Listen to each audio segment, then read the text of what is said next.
Going on, guys? Bobby Bets Fights. Welcome back. Another week of breakdowns with your boy, who's just absolutely ice cold at the moment. So we're gonna go ahead and break down these fights so we can see if we can get back into the green for what seems to be a long time, um, at least for any meaningful units. I'm gonna be completely honest with you. You guys, if you've faded all of my picks over the last 11 to 12 weeks, you've made yourself some hefty, hefty dollars.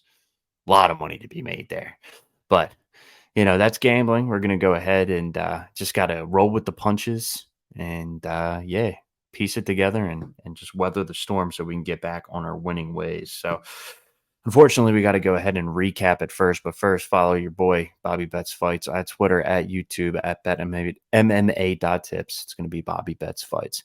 Follow me on TikTok as well, Bobby Bets Fights 6. I don't know why they added a 6 on the end there, but yeah, Bobby Bets Fights 6 on TikTok. Throw up some cool little edits that I spend way too much time doing. But yeah, anyway. Going to go ahead and recap the last card, talk about that bloodbath of bad beats. But jumping forward a little bit, we're going to go ahead and break down UFC 293 in Australia. We got Israel Adesanya facing off against Sean Strickland.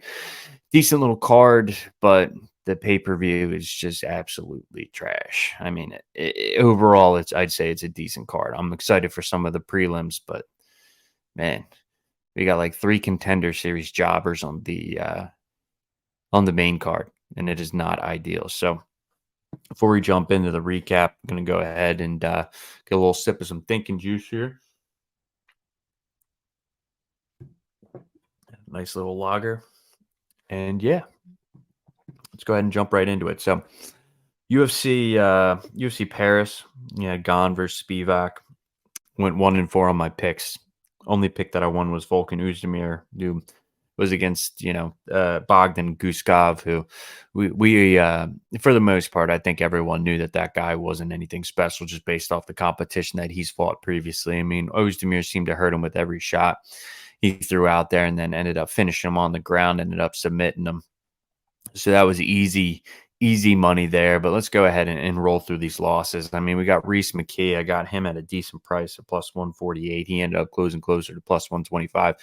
Plus 115, almost to pick him when the line closed. But Lusa in the first touched him up. I mean, we knew McKee was hittable. In the second, he pretty much almost finished him.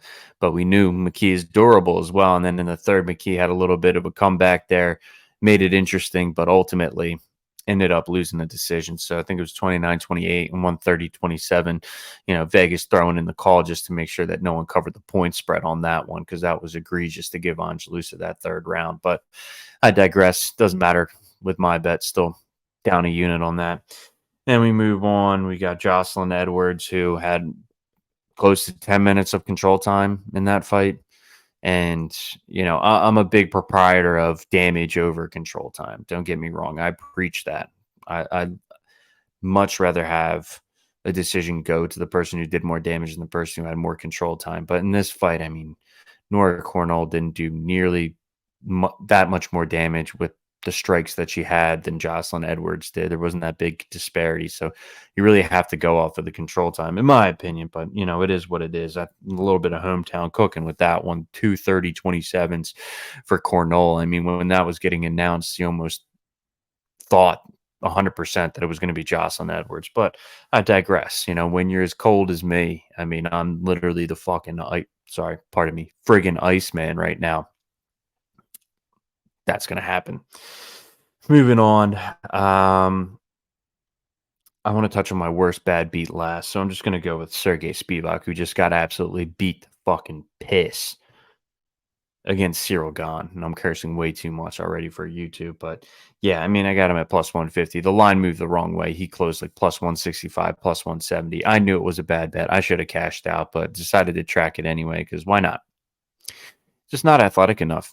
Gane was too athletic, and yeah, it was definitely a buy low spot on Gane. But hey, what are you gonna do? And then the worst bad beat was William Gomez, a prop to win by decision. Had that at plus 105, and boy, was he ever on his way to cruising to a 30-27 decision. And then he kicked Giannis Gamori right in the cock. And Gamora was like, "Hey, ref, why don't you stop the fight?" And just got kicked in the cock. Give me some time to recover. And the ref goes, "Fight on." Says it one time. Says, "Fight on."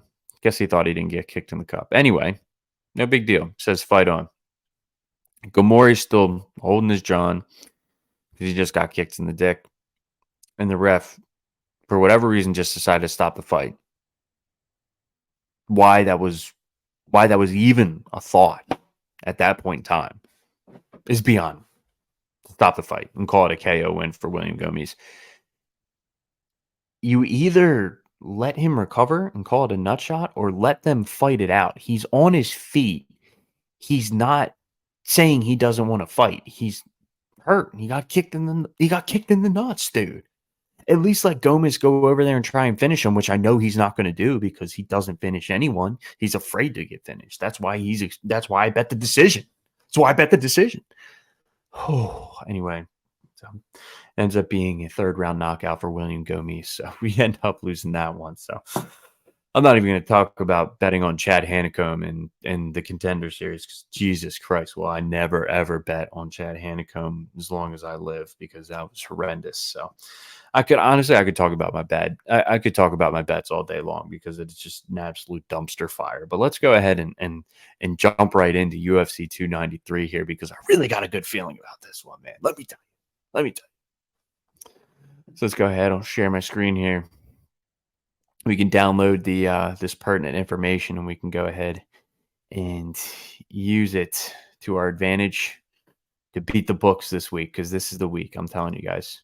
I got a good feeling about this one. So you go ahead and take a look. We're going to go ahead and start off with the early prelims. Start off with the early prelims. Go right up through it and touch on the main event. So first fight we got is Kevin Jousset versus Kiefer Crosby. So Kevin Jousset, he blew up. He started off as the underdog on the soft opener, and then it was a pick 'em for a little while, and then he's blown up to minus 155. Kiefer Crosby on the comeback. Probably right around plus 120. I mean, Kevin Jousset's the taller guy, more lanky. He's going to be, a decent kickboxer. You go back and watch the Madalena fight. He's definitely tough. He took a beating in that fight, but, he's got decent strikes. He can throw together decent combinations. He can pressure up against the fence and kind of corral you there and then, lead in with his entries to close the distance and then throw punches and bunches, but really isn't anything special. He's a solid kickboxer and he'll mix it up with the kicks and the strikes. But, Kiefer Crosby went back and watched some of his fights, but in Bellator, and, I think he gets a lot of crap for the one loss that he took where he was a huge, huge favorite against Charlie Leary. And in that fight, I mean, Leary, they all talked about how durable he was, and Crosby was piecing him up for a little bit, but I think he just kind of let out the tank a little bit too much, and Leary came back and started throwing his own combinations, dropped Crosby.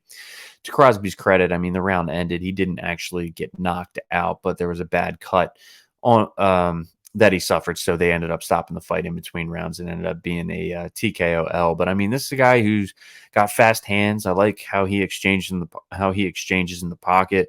Confident in his boxing, so we're going to get a nice stand-up match in this one. I think it's going to play out on the feet. But yeah, I think people are really giving Jousset a little bit too much credit for a guy who's not really tested that much on the regional scene. And Kiefer Crosby has fought a decent level of competition. You're talking about Bellator. And then also most recently has a knockout win in the first round over not Charles Oliveira. That would be ridiculous if he had a knockout win over Charles Oliveira. No, he has a knockout win over Cowboy Oliveira, Alex Oliveira, ex-UFC vet who's been around for a while. So, an impressive win there. In this one, really, I do think it's more of a coin flip, but I don't have a bet on it. But as far as a pick, I'm going to go ahead and side with which way the lines move, and I'll go ahead and side with the sharp side. So I'll go with Kevin Jousset in that one, but I don't have a play on it. Next fight, we got Gabriel Miranda versus Shane Young. It's an interesting fight, really, because Shane Young's on the losing skid right now. As far as betting, it's a fight because you know what you're going to get with both guys. So it just depends on which one you favor more.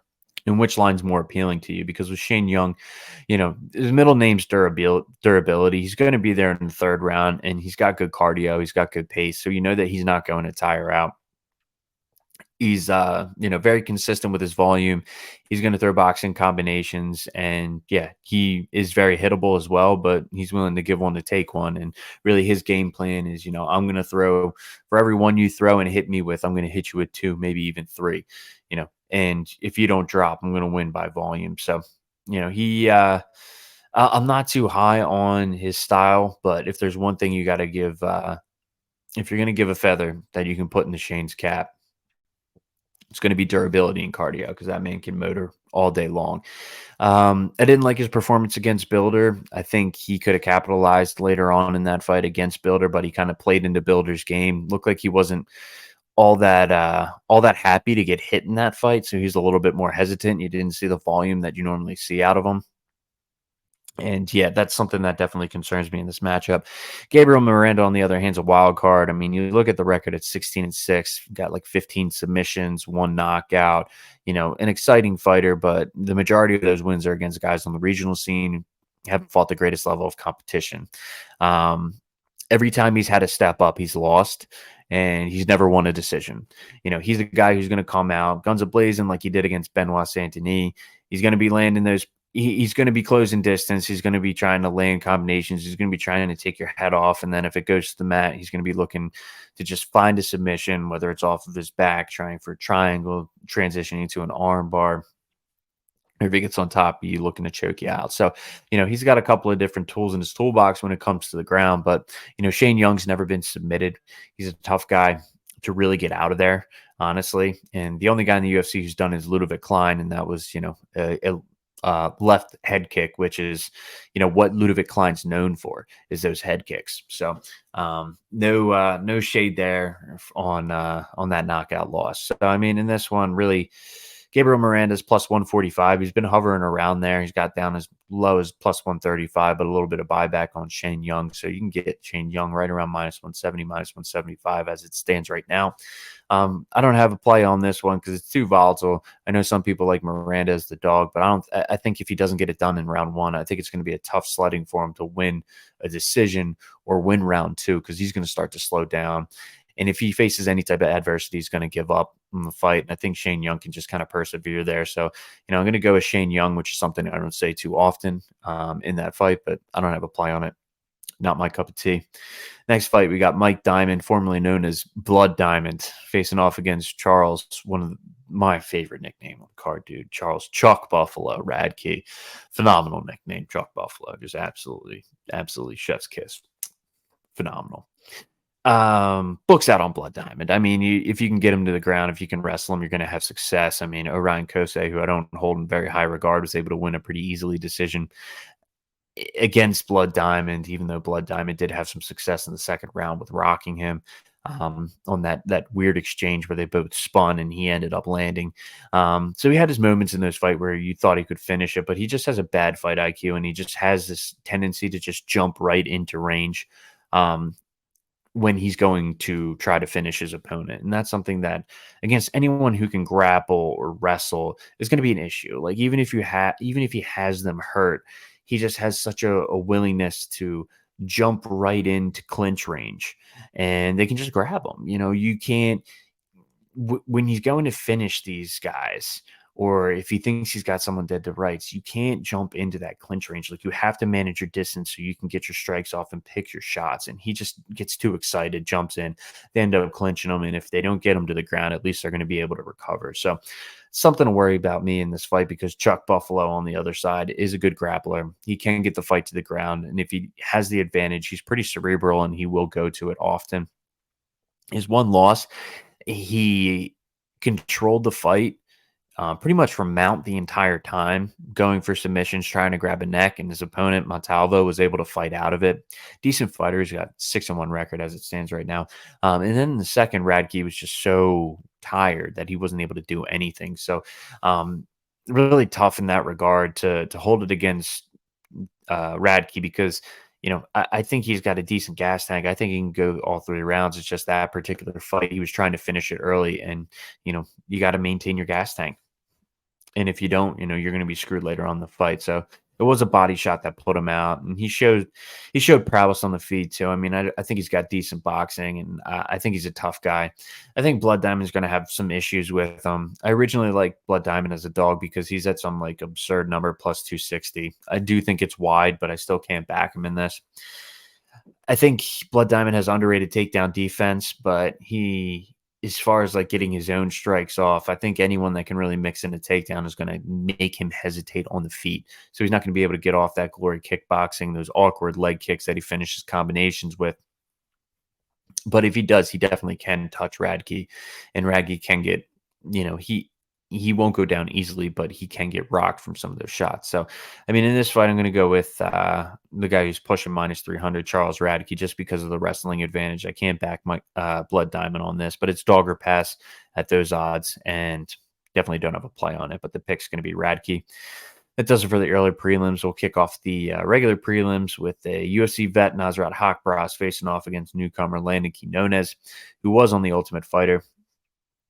This fight, I mean, Haqparast, you know what you're going to get. He's going to be looking to keep it standing. He's got decent takedown defense, so sprawl and brawl. And when he's on the feet, I think as of recently, after being knocked out a couple of times, like against Drew Dober and having some tough fights against Bobby Green, I think he's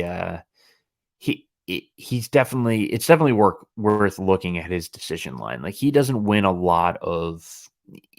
by knockout at this point in his career. He's looking to stack some W's, and he's going to mix in his wrestling, and he's going to use those fast hands that he has to just poke his opponent, out volume them, and get him that 3-round decision. So I just don't see a finish in this fight. Landon Quinones, on the other hand, I mean, he's got decent boxing. He can mix in the wrestling when he has an advantage, and he's got good cardio. So he's going to be around for all 3 rounds. You don't have to worry about him really wilting. So I'd be looking at overs in this fight, to be honest with you. And Haqparast being such a heavy favorite at minus 450, I mean, it's really tough to play him. And I can't back Quinones at, plus 330 or whatever his line's coming in at, because I just don't think he has the volume that Haqparast has. Looking at his fights, I mean, he mixes it up to all levels, and he will chop down at those legs. And for a guy who's trying to get off his boxing combinations like Haqparast, that leg kick will be there. But I just think Haqparast is just going to hit Quinones a lot more than Quinones is going to hit Haqparast. Haqparast is pushing I think like 5 significant strikes per minute, which is above the average. And I just really like his hand speed in this matchup.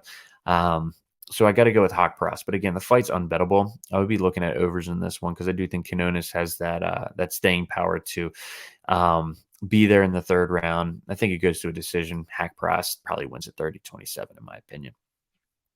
Moving on to the next fight, we got Jamie Mullarkey versus John McDaisy. John McDaisy, he's getting up there in age. He's been around for a long time. He's had some pretty savvy performances. I mean, a win over Ignacio Bahamondes ages pretty well. He's able to crack him early in that fight. Bahamondes rallied back a little bit later on in that fight, but for the most part, I mean, McDaisy, solid striking, has a little bit of pop in his hands, but for the most part, I don't see him as much of a threat to Jamie Mullarkey, who has youth on his side in this matchup. Even though he suffers these setbacks where he ends up getting clipped, I just don't think McDaisy is going to be able to clip him in this matchup. I think he's going to have the advantage on the feet with his combinations. He can mix in the wrestling, but I really do think he's just going to keep the fight on the feet, and he's just going to pick McDaisy apart. I just don't really see a path to victory for McDaisy outside of Rock and Mullarkey, which is where Mullarkey struggles. You go back and look at his losses. I mean, in his previous fight, he had a debuting fighter. I think his name was Muhammad. I honestly don't remember off the top of my head, and I'm just going to try to keep it moving. But in that fight, I mean, Mullarkey was winning the fight the entire time until he got clipped. And then when he got clipped, that's classic case of you're winning the fight until you're not. And then he ended up losing. But I just don't see McDaisy being able to do the same thing at this point in McDaisy's career. I mean, this thing on his punches is just not the same. I'd be worried about him being able to keep the pace that Jamie Mullarkey keeps up during his fights, because he's really going to push him. He's really going to be in your face the entire time. Mullarkey opened, he was right around minus 180, minus 185. He's now close to minus 250, minus 260. So a lot of money coming in on him. I mean, McDaisy, you can get him at right around plus 200, plus 210 as it stands right now. So money coming in on Malarkey, and I have to agree with them. I'm going to go with Jamie Malarkey as the pick, but again, don't have a bet on that play. Next fight, we got Chepe Mariscal facing off against Jack Jenkins. So I thought the line was pretty disrespectful. Chepe Mariscal was open right around plus 200. Jack Jenkins, uh, minus 230. I forget what the hold was on that line in the beginning, but as it stands right now, a little bit of money coming in on Mariscal. He's at plus 170. Jack Jenkins hovering right around minus 200. So in this matchup, I think Chepe's getting a little disrespected because he has fought a great level of competition outside of the UFC. Has got some great wins on his record and resume. I mean, if you look at it, he's got Pat Sabatini, beat him outside of the UFC. I mean, he's fought some strong competition. I mean, he's got a loss to Joe Anderson Brito. He's got a loss to Steve Garcia, lost to Sean Soriano, all UFC guys. Well, Soriano's out of the UFC, but the two that I mentioned have been around for a while and are definitely making their name in their respective divisions as it stands. So, Chepe, he's been around the block. He's fought a lot of great competition. He's a dog. He's going to be there in the later rounds. Had some um, just some unlucky things happen in this fight. Like he gets kicked in the cock a ton, which is just bizarre. But I mean, this is a guy. He's a bulldog. He's got good boxing combinations. He's a good wrestler. He can get the fight down to the ground. He can grapple, and he's got good cardio. He's going to be able to go all 3 rounds. I think Jenkins is kind of cut from the same cloth. I mean, we know he can go all 3 rounds. He's got good offensive wrestling. He's heavy on top when he gets it there. He can lay off good ground and pound. He does have a propensity to fight off of his back a little bit longer than I would like. Against Emmers, he stayed down there pretty long in the 3rd round, but he's always looking to hit a switch or work back to his feet. I just think he kind of stays down there a little bit too long, trying to formulate a game plan on how to get back to his feet instead of just kind of shrimping, just kind of wiggling, being a pest, and just trying to work back to his feet. But on the feet, when he's there, I mean, like I said, good boxing combinations. The big weapon that he has is leg kicks. If you're heavy on your front foot, he's going to chop those legs out all day. Has multiple finishes via leg kicks for KO, TKOs, which is pretty impressive to see on the record. I think it's going to be a close fight. I think the line's a little bit too long, too wide, but I mean, Jenkins is the hometown guy. It's tough to back Mariscal because I think this fight does go to a decision at a very high clip. And if it goes to a decision, I mean, you saw what happened against Emmers in the last fight for Jenkins. Ended up getting a decision when I thought Emmers won the fight pretty handedly. So, a little bit of hometown cooking combined with that, it really stacks it against Chepe. He's going to have some pretty dominant rounds in order to win that fight. So, against my better judgment, I am going to go with Chepe because if the line moves a little bit more in his favor, I'm probably going to pull the trigger on a bet with him. So I'll take Chepe Mariscal, even though I think Jack Jenkins has a good shot at winning this fight. At the current odds, I think he's getting disrespected, and Chepe's my boy. He's a dog. I'll go with him. Next fight, we got Carlos Ulberg against Da Woon Jung. Carlos Ulberg, just a freak athlete at light heavyweight, 6'4", just fast hands, really good boxer. Only loss is to Kennedy's Njechiku, who decided for whatever reason that fight he had an iron chin and just absorbed every shot that Ulberg threw. But I'll tell you what, man, not many guys, everyone besides him has not been able to take the damage that he has. And you got Da Woon Jung on the other side, who has a knockout loss to Dustin Jacoby in his last 2 fights. And then also against Devin Clark, a guy who's not really known for having a ton of pop in his hands, more of a wrestler, more of a mix-it-up kind of guy. I mean, he didn't really take those shots well against Devin Clark. He just let the smaller guy bully him. And in this fight, I mean, you got a guy who can actually stack up to Jung physically, who I think has faster hands, who I think is going to be able to touch him. I mean, I just don't see a way that Da Woon Jung can win this fight, honestly, unless he can pull out his wrestling shoes and kind of chip away at Ulberg and just make it kind of a dirty fight and get it down to the ground and just kind of wear on him in the later rounds, which, Jung also didn't show the greatest level of cardio with a lot of wrestling against Devin Clark. So, you got that to consider. In this fight, I mean, as far as the odds are concerned, you're looking at minus 278 for Ulberg. He's pushing close to minus 300. He opened like closer to minus 225. So, some sharp money's been coming in on him. Da Woon Jung on the comeback, plus 225, at least on DraftKings. That's where they're pulling these numbers from on the site.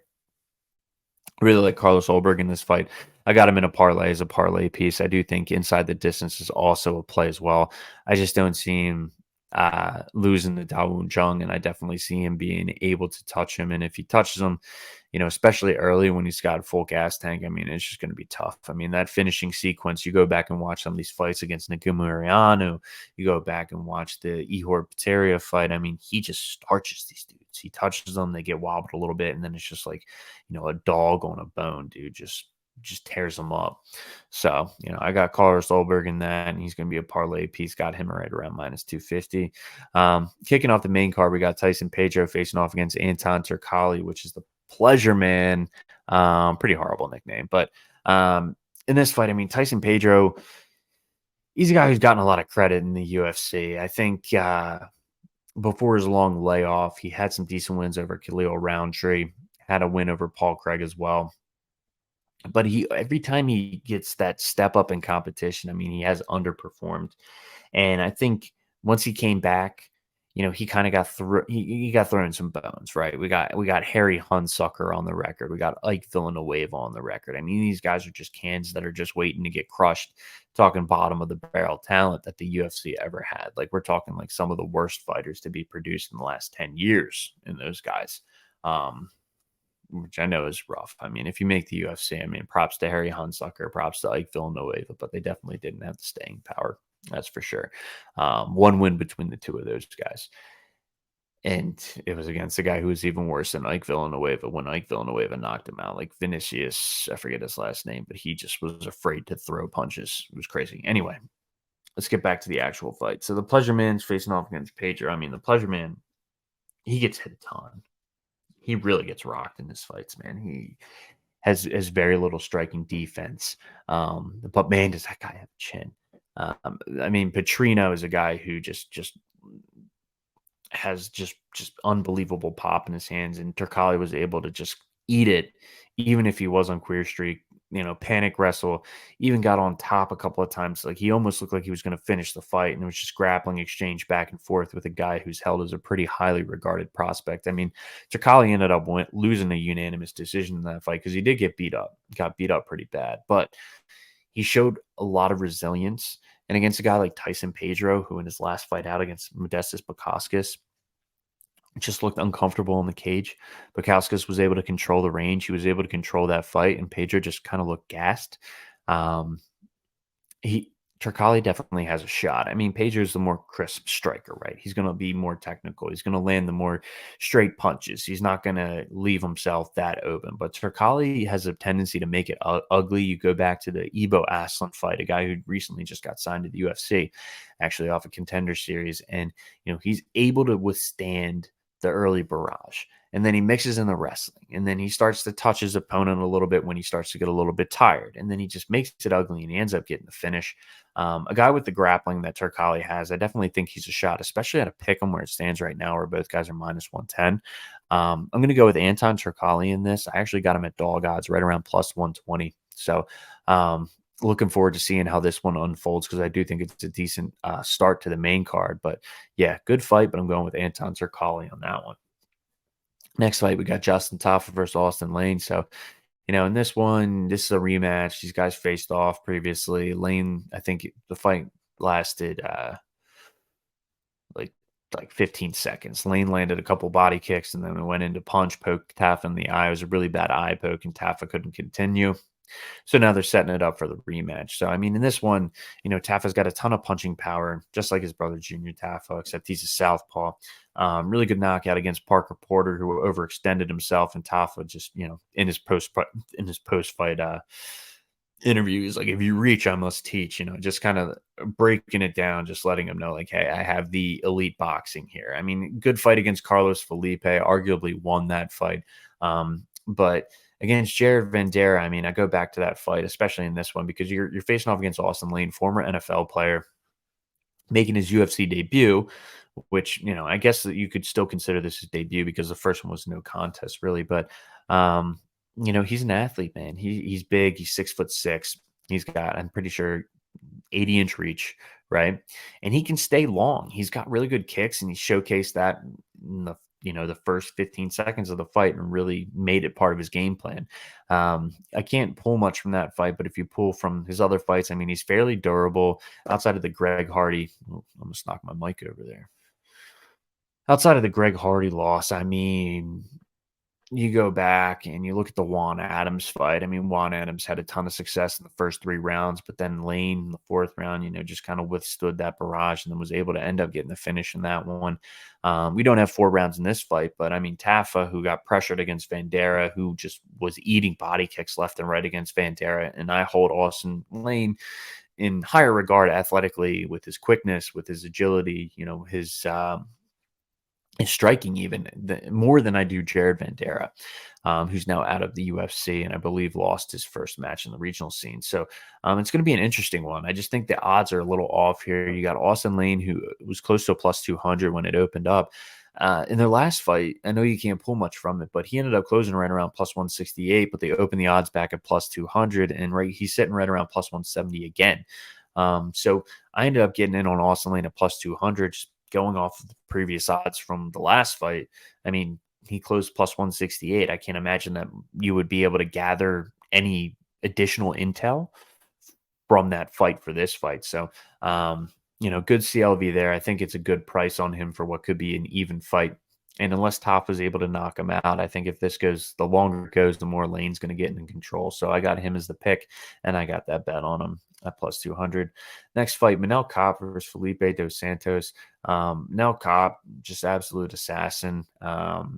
Made some waves at the press conference as well. Got into a fight with Kai Kara France, just calling him every name under the sun. And then Izzy got into it to defend his friend, and then Manel started going at it with him. And yeah, it's just really funny because you got a middleweight who's 6'4" against Manel Kape, who's 5'5". I mean, it really did look like Izzy was arguing with someone's child. Just that going off of the size difference. But anyway, Kape at the press conference was interesting. Really good striking of Manel Kape. The only issue with him is his volume. He can kind of sit in a mirror waiting to counter punch, and if his opponent's able to kind of just touch him and move, and he's a little uncomfortable and doesn't want to let the hands go, he can lose a decision, just like he did against, I want to say Nikolai Negumariano, but that's not his name. It's the guy that Brandon Royval just knocked out. Nikolai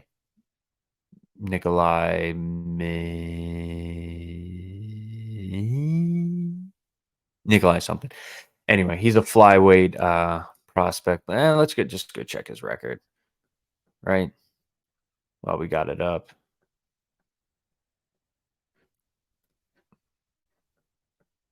Yeah, Mateusz Nicolau.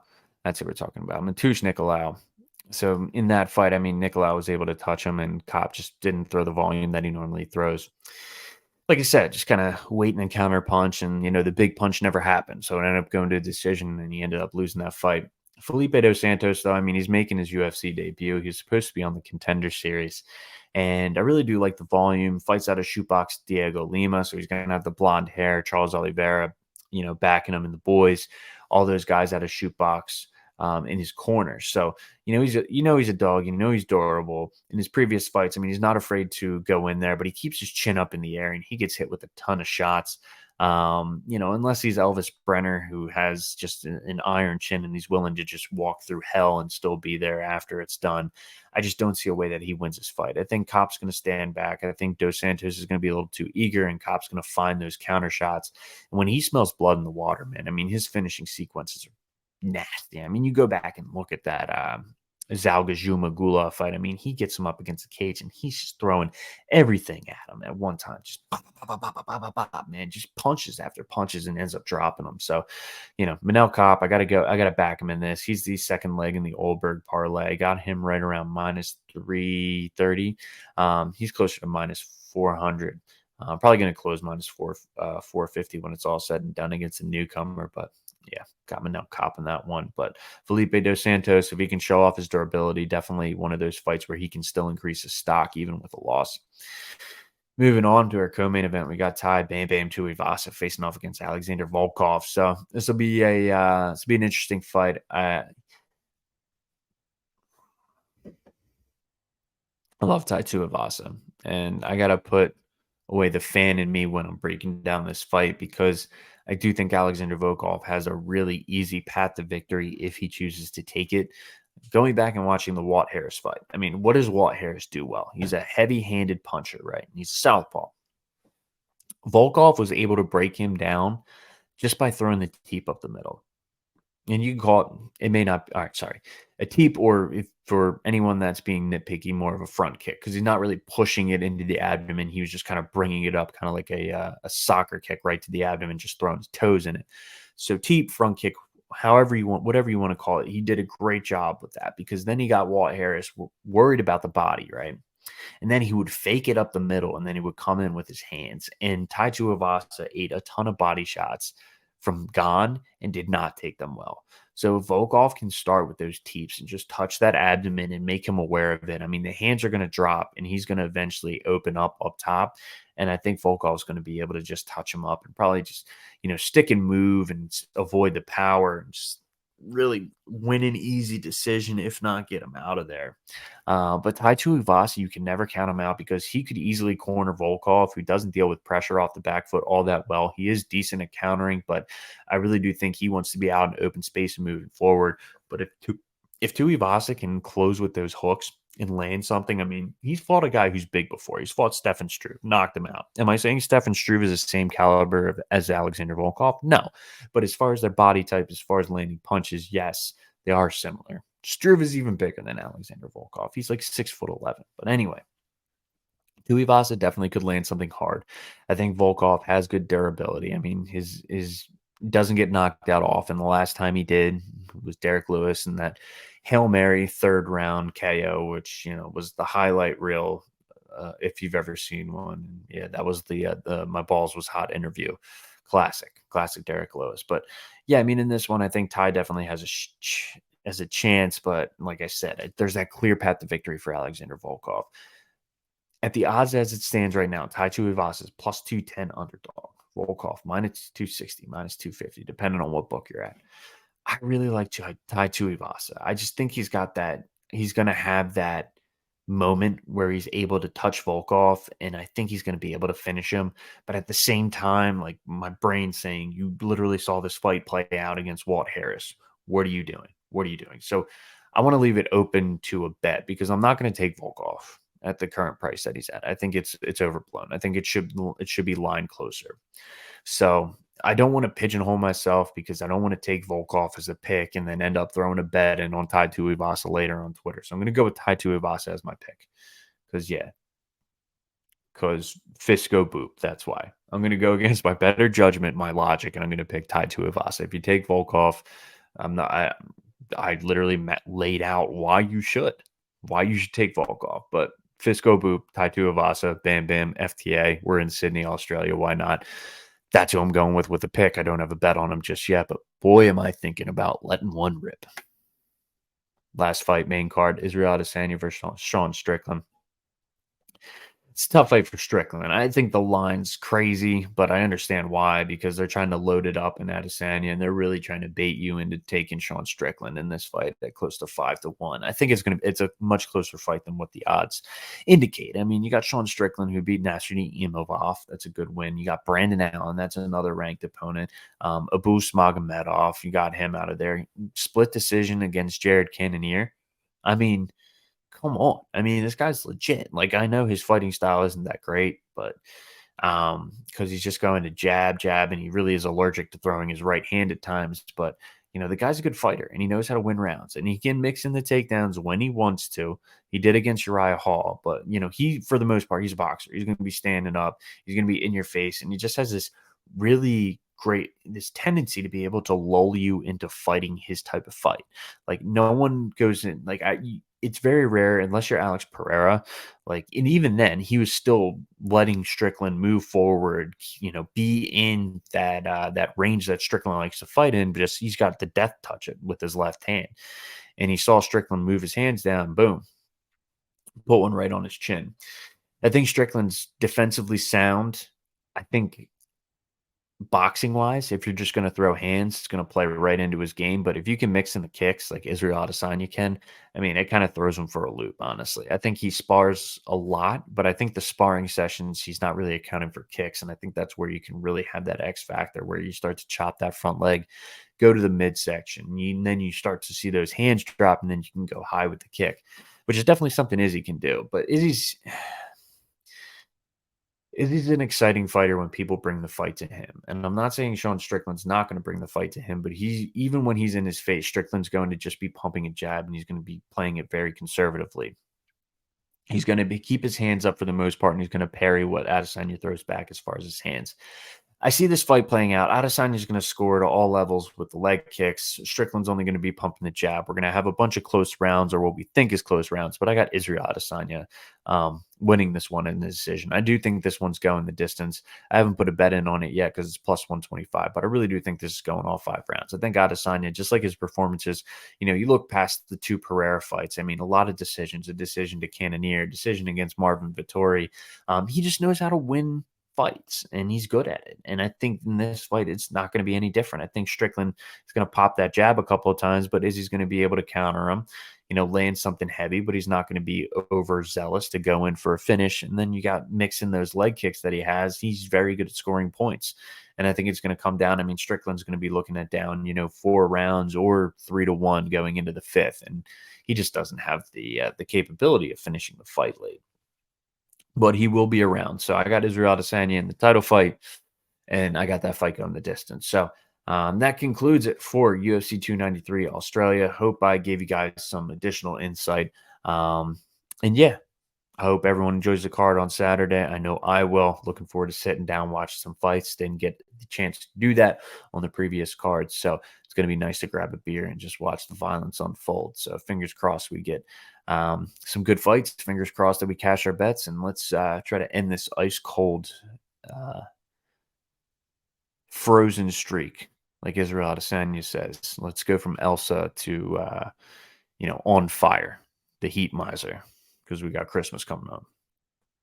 Stupid analogy. Anyway, Bobby Bets Fight signing off. Hope you guys have a good one.